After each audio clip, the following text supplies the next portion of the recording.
tindakan-tindakan yang sangat miris sekali, sangat membuat muak sekali, gatel sekali ini. Kenapa masih ada persekusi di zaman ini? Ini harus kita sikat habis nih orang-orang seperti ini.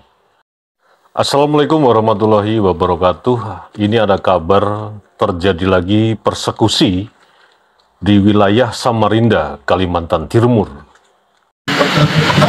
Ulun selaku Ahmad Arjun dari Samarinda memohon ampun dan maaf, minta halal minta ridha kepada seluruh para habaib baik di kalangan kota Samarinda, sekitarnya, Kalimantan, dan se-Indonesia.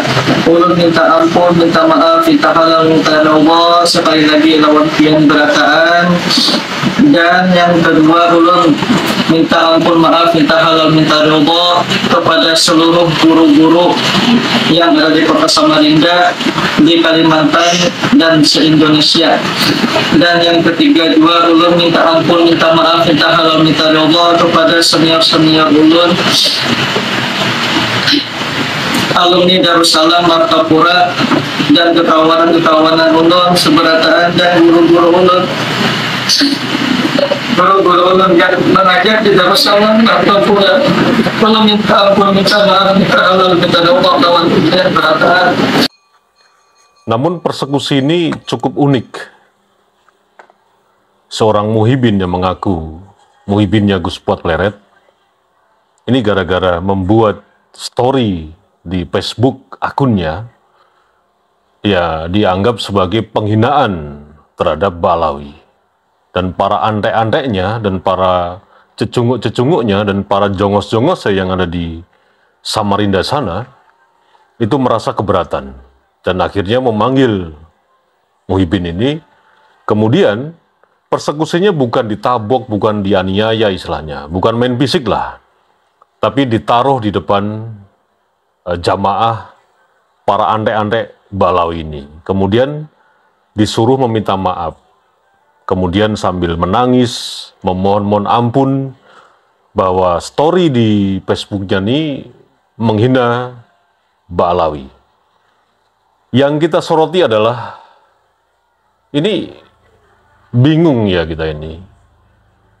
Kenapa sudah lama perjalanan mengenai polemik nasab ini, dan masing-masing di wilayah-wilayah di daerah itu sudah menyuarakan senada dengan para pejuang ini, pada kami-kami ini.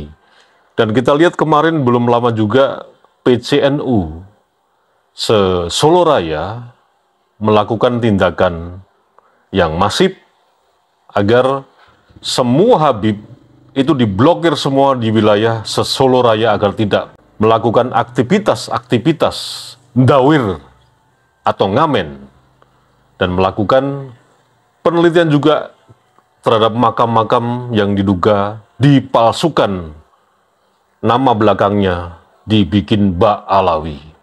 Kita kembali kepada muhibin yang dipersekusi ini. Jadi kalau kita lihat secara bersama, si muhibin ini benar-benar menjadi yang bersalah, menjadi yang terdakwa, menjadi yang tersangka, dan dikelilingi para antek-antek Ba'alawi yang ada di Samarinda sana, di Kalimantan Timur. Namun tepatnya lokasi yang presisi di kabupaten mana, di kecamatan mana, di kelurahan mana, di RT mana, itu memang belum jelas. Ini kata Samarinda dan Kaltim ini muncul dari muhibin yang dipersekusi itu.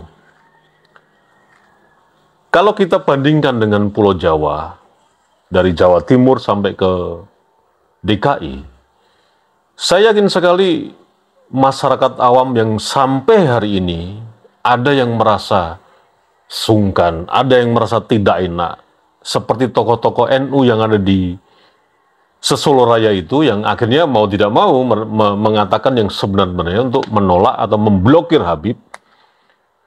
Ini masih terjadi, bisa keraguan, bisa nggak enak, bisa nggak berani untuk menyatakan argumentasinya soal Ba'alawi Sontoloyo ini. Jadi masih takut-takut, masih nggak enak, masih sebatas teori lah.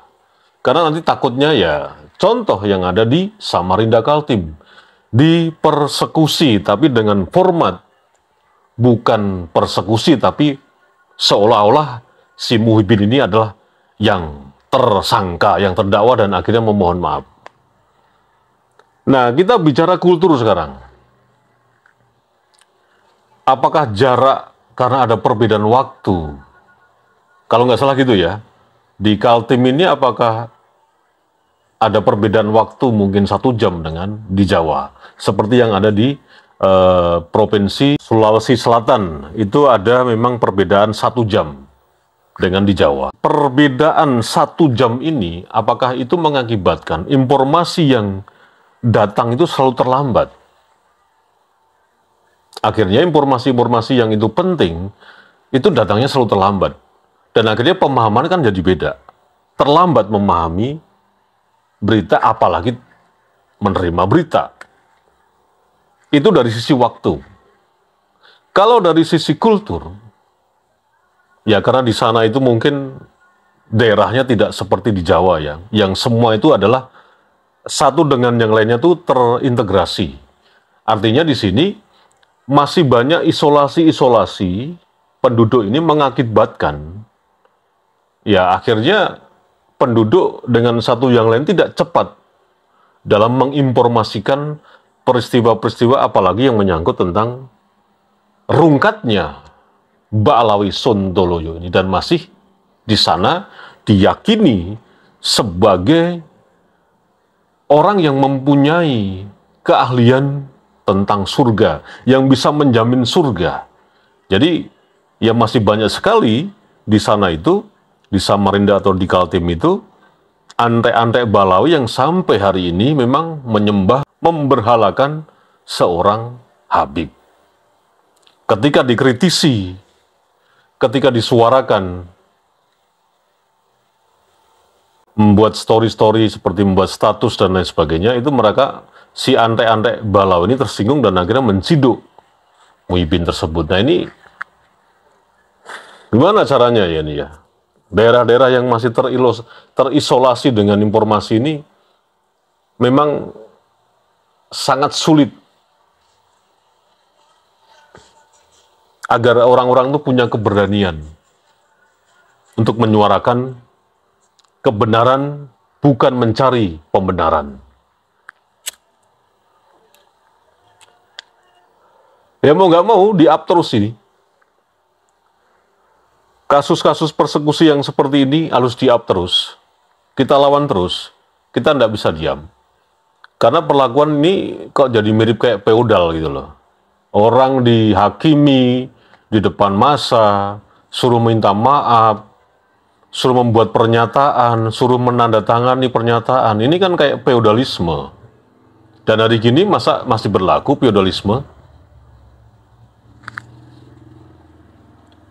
Ya, saya kira tentang kultur tadi ya. Kultur ini memang berpengaruh dan sangat dipengaruhi sekali dengan letak geografisnya. Ya, Samarinda sendiri memang bukan kota yang sudah terintegrasi antara kota satu dan kota yang lainnya. Ya, akhirnya mereka harus mau tidak mau dalam komunikasi, dalam pergaulan itu tentu saja ya terbatas di kelompok-kelompok itu sendiri dan dia tidak bisa keluar dari kelompoknya itu.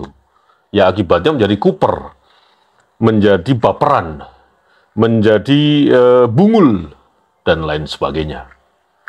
Kita lawan saja ini terus, jangan pernah berhenti. Tindakan-tindakan yang sangat miris sekali, sangat membuat muak sekali, gatel sekali ini. Kenapa masih ada persekusi di zaman ini? Ini harus kita sikat habis nih orang-orang seperti ini. Waalaikumsalam warahmatullahi wabarakatuh.